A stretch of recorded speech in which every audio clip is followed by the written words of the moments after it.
नमस्कार, India voice देख रहे हैं आप और मैं हूं आपके साथ तुषार कुमार। तो वक्त तो चला है रिपोर्टर्स लाइव का, जहां हम बात करेंगे किसानों के दिल्ली चलो अभियान पर खौफ खाती सरकार की, बॉर्डर पर सुरक्षा पर बल तैनात की और भी बहुत सी खास खबरें। तो चलिए शुरुआत करते हैं रिपोर्टर्स लाइव की, जहां दिन भर की तमाम बड़ी खबरों की जानकारी जो है वो हमारे संवाददाता ग्राउंड जीरो से आप लोगों तक पहुंचाते हैं। लेकिन सबसे पहले हम बात करेंगे कि दिल्ली के सभी बॉर्डर्स को सील कर दिया गया है। खबर पर ज्यादा जानकारी दे रहे हैं हमारे संवाददाता अजीत कुमार।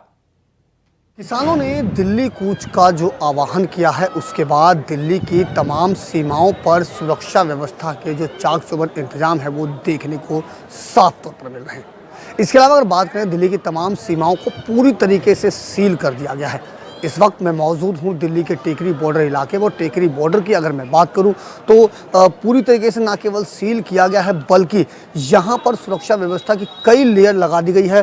अगर मैं दूर तस्वीर की अगर मैं बात करूँ तो दूर तस्वीर आप देख सकते हैं, एक लेयर, दो लेयर, और किस तरीके से जो कई लेयरों में जो सुरक्षा व्यवस्था है वो यहाँ पर बनाई गई है। और इतना ही नहीं, तमाम जो पैरामिलिट्री फोर्स है उन जवानों को भी तैनात किया गया है। देख सकते हैं किस तरह से पूरी तरीके से तारबंदी कर दी गई है। और इसमें अब सबसे बड़ी चीज़ जो है वो ये है कि यहाँ पर कंक्रीट डाल करके इसको पक्का करने का भी काम किया जा रहा है। अगर मैं बात करूँ तो इसके अलावा इस तरफ की अगर तस्वीर देखो तो यहाँ पूरी तरीके से ट्रक खड़े कर दिए गए हैं और पूरी तरीके से बॉर्डर को सील कर दिया गया। इसके अलावा काम अगर आप देखें ऊपर, अभी भी काम लगातार जो प्रशासन की तरफ से किए जा रहे हैं, ताकि एहतियात के तौर पर हर तरीके से जो सावधानी है, हालात को नियंत्रण रखने के लिए, उस समय जो हालात होंगे उसको नियंत्रण रखने के लिए पहले से ही तमाम जो पुख्ता इंतजाम है वो किए जा रहे हैं। साफ तौर पर कहा जा सकता है कि दिल्ली की तमाम सीमाओं को सुरक्षा एजेंसियों ने अपने अंदर में कर लिया, अपने कब्जे में कर लिया। सुरक्षा एजेंसियों का कब्जा सीमाओं पर देखने को मिल रहा है और हर तरीके से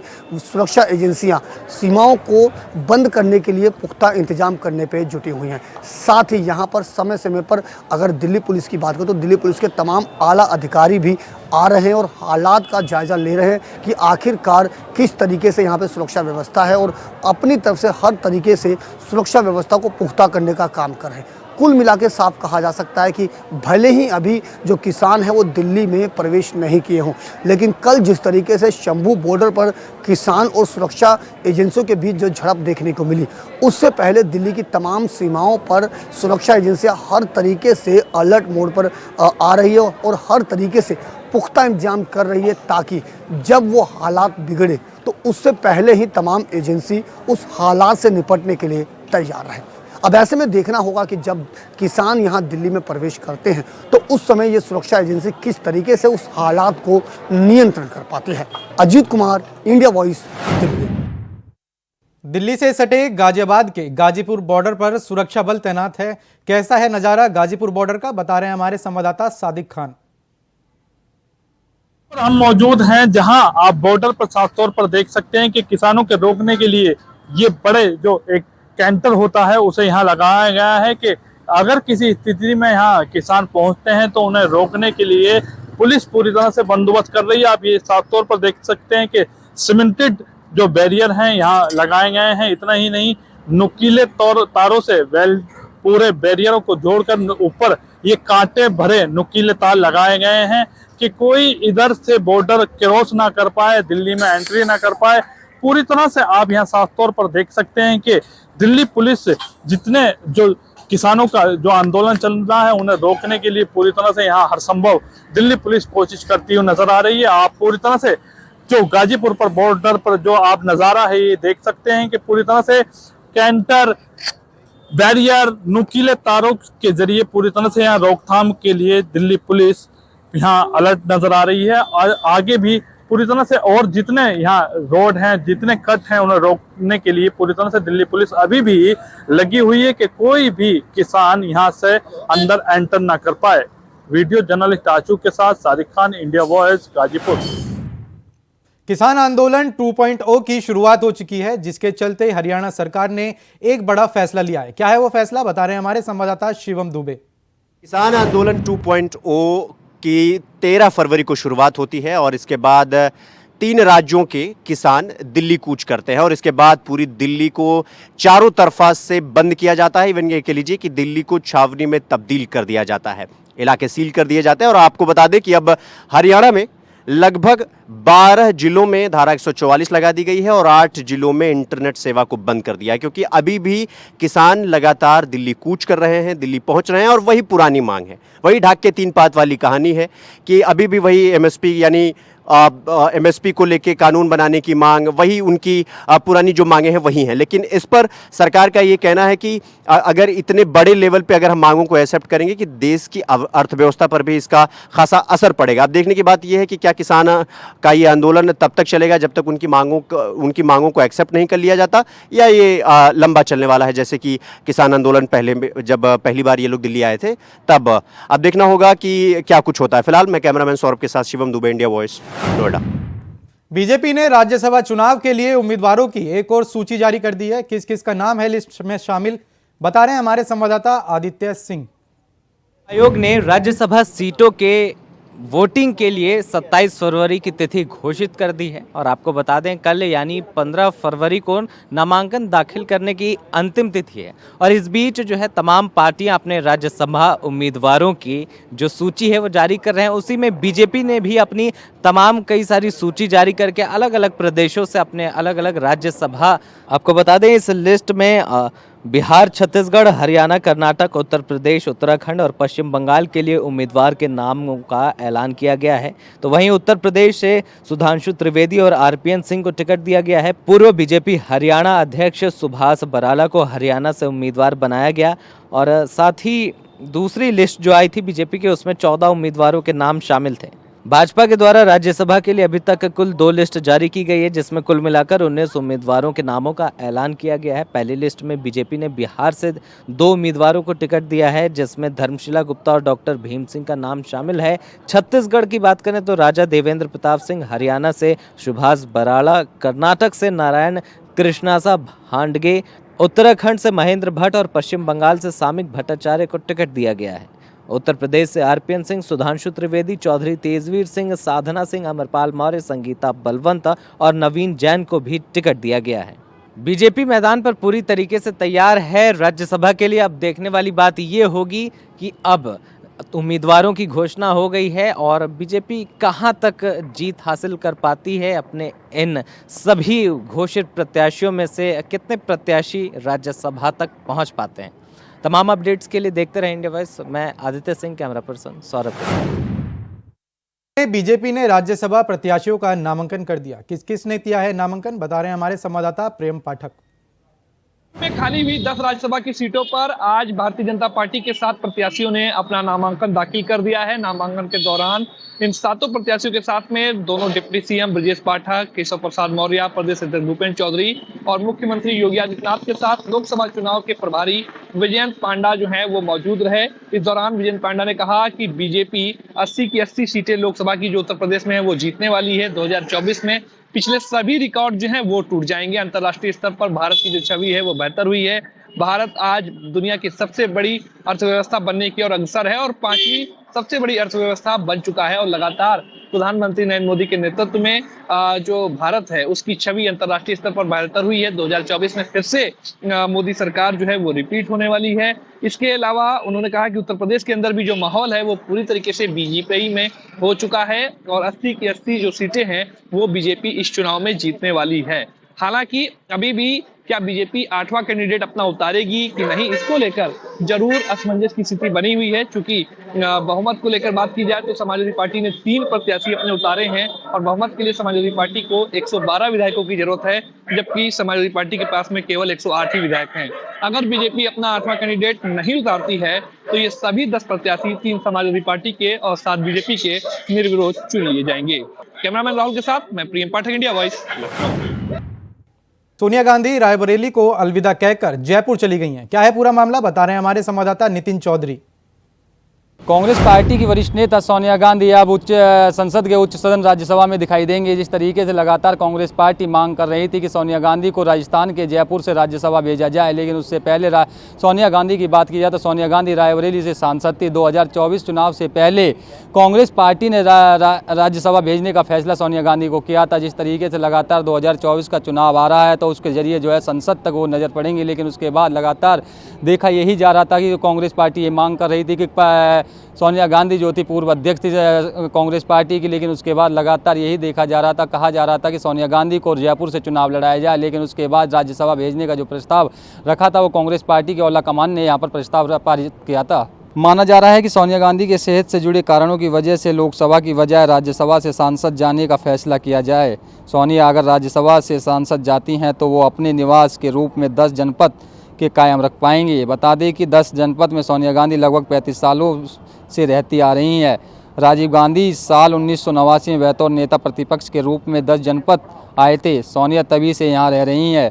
हाल यह है कि दोनों में राहुल और प्रियंका दोनों ही लुटियस दिल्ली से अपने आधिकारिक आवास खाली करना पड़ा था। पिछले साल अप्रैल में राहुल गांधी को संसद सदस्यता जाने के बाद उन्हें अपना 12 तुगलक रोड वाला आवास खाली करना पड़ा था। बाद में सदस्यता बहाल होने पर बाद राहुल को यह बंगला वापस मिल गया था, लेकिन राहुल ने यह आए इसी तरह से प्रियंका गांधी से वाड्रा को भी सुरक्षा कारणों के आवंटित अपना बंगला 34 लोधी स्टेट खाली करना पड़ा था। यह बंगला 1997 में प्रियंका को सुरक्षा के कारणों की वजह से दिया गया था। सोनिया गांधी की बात की जाए, राजनीतिक यात्रा में एक नया मोड़ आया है। जिस तरीके से राज्यसभा भेजने का प्रस्ताव जो है जयपुर से रखा गया था, लेकिन बता दें कि सोनिया गांधी 5वें बार से लगातार सांसद रही हैं रायबरेली से, लेकिन उसके बाद अब उन्हें राज्यसभा का भेजने का प्रयास किया जा रहा है। जिस तरीके से आज उन्होंने अपना नामांकन किया है और नामांकन दाखिल करते ही उन्होंने जो है उन्हें बंगला भी जो है वही दिया जाएगा। जिस तरीके से 10 जनपद रोड पे सोनिया गांधी रह रही थी तो उसको बंगले को भी खाली नहीं करना पड़ेगा। कैमरामैन सौरभ के साथ मैं नितिन चौधरी,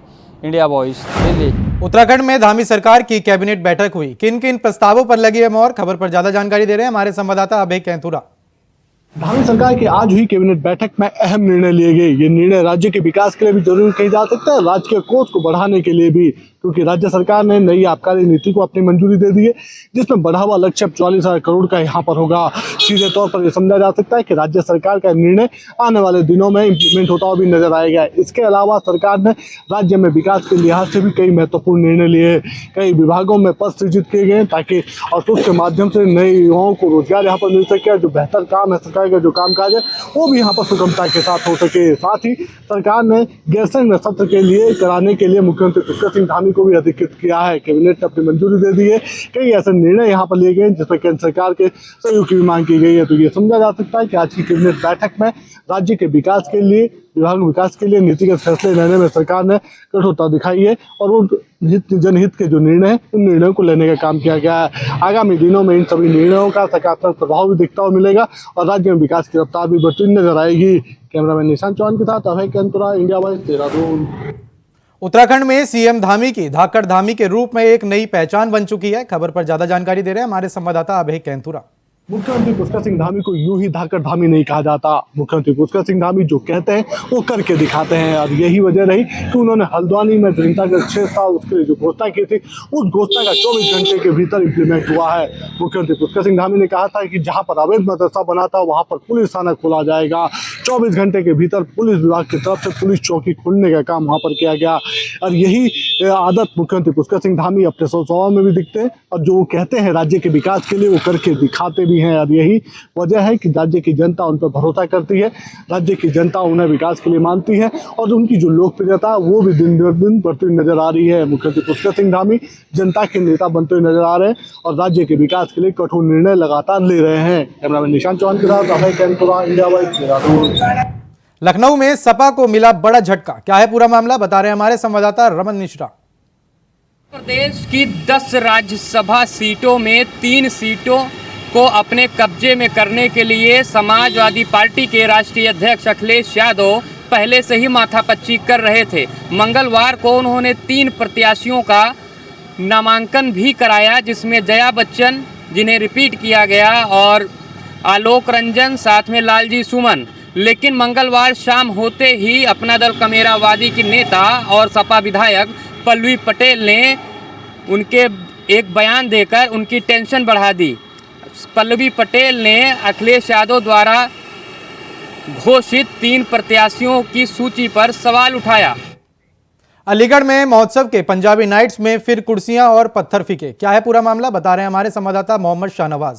अलीगढ़ महोत्सव में पंजाबी नाइट में दर्शकों के द्वारा कुर्सी फेंकने और पत्थरबाजी करने का एक मामला सामने आया है, जिसमें एक युवक पत्थर लगने से घायल हो गया।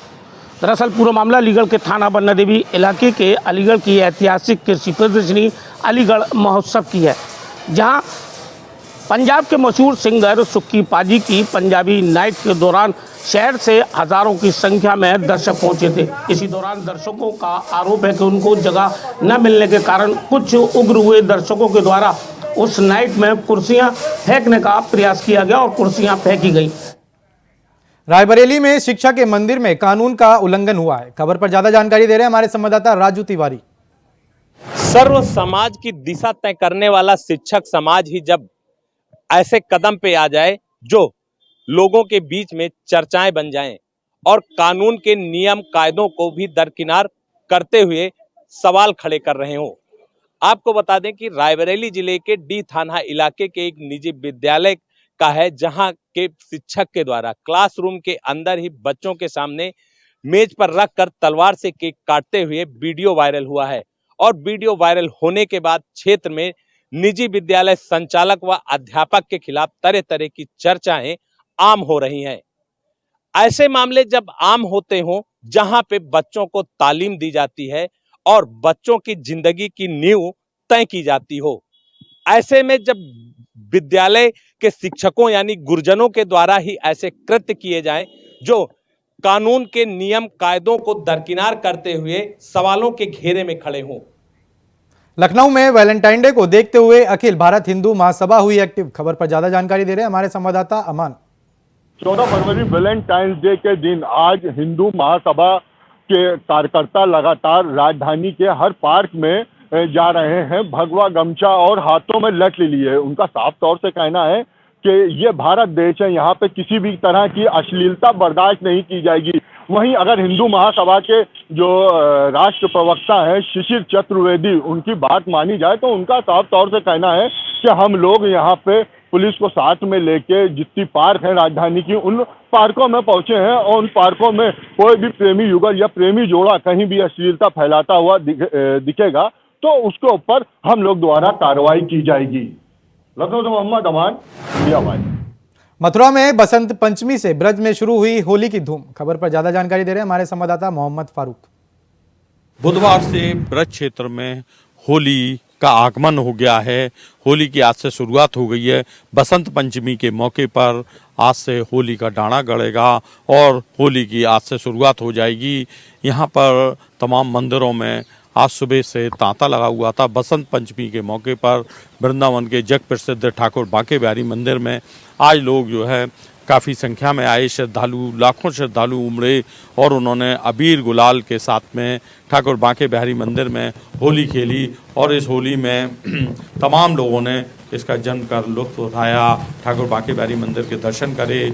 और लोगों का कहना था, श्रद्धालुओं का, कि ये ऐसा मौका होता है जहाँ जग प्रसिद्ध ठाकुर बांके बिहारी मंदिर में होली खेलने का हम लोग को अवसर प्राप्त हुआ है।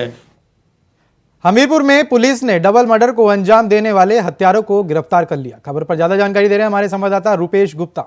हमीरपुर में 8 फरवरी को हुई थी एक घटना जिसपे डबल मर्डर हुए थे भाई बहन के। मैं आपको बता दूं पूरा मामला बीमार थाना क्षेत्र का है, पारा गांव का है, जहां पर डबल मर्डर हुए थे। इसके बाद जो आरोपी थे वो फरार चल रहे थे। आज हमीरपुर पुलिस को बड़ी सफलता मिली, जिसपे जो आरोपी थे उनके साथ सुबह करीब 4 बजे मुठभेड़ हुई और एक बदमाश के पैर में गोली मारी गई और दूसरा जो था उसको गिरफ्तार कर लिया गया, जिसमें कि एक अब भी फरार चल रहा जो महोबा जिले का बताया जा रहा है।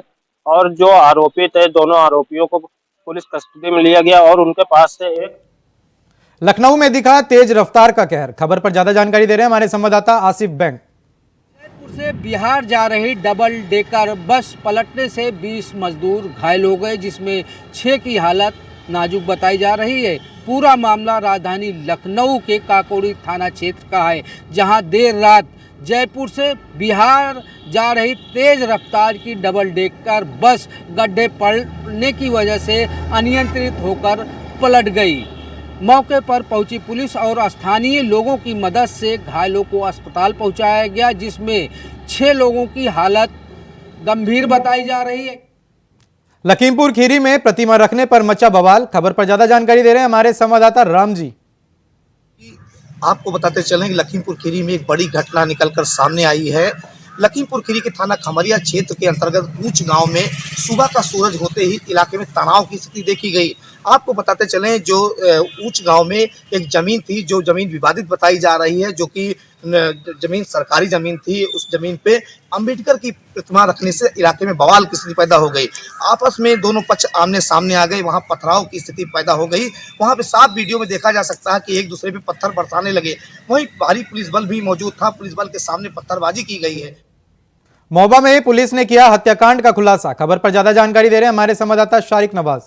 पुलिस को एक और बड़ी कामयाबी हाथ लगी है। 25 जनवरी को अजयकांत सोनी हत्याकांड के मामले में पुलिस ने अन्य अभियुक्तों को भी गिरफ्तार कर लिया है। मुखबिर की सूचना पर पुलिस को सूचना मिली कि पहाड़िया से रात की ओर आरोपी जा रहे हैं। वहीं जमाला रोड के पास से आरोपियों को पकड़ने के लिए पुलिस ने पहले से ही इंतजाम कर लिए। वहीं पुलिस ने आरोपियों को रुकने को कहा तो आरोपियों ने पुलिस के ऊपर ही फायरिंग कर दी, जिस पर जवाबी कार्रवाई में पुलिस ने 2 आरोपियों के पैर में गोली मारी है और अन्य आरोपियों सहित 4 आरोपियों को गिरफ्तार कर पुलिस के द्वारा आज जेल भेजा गया है।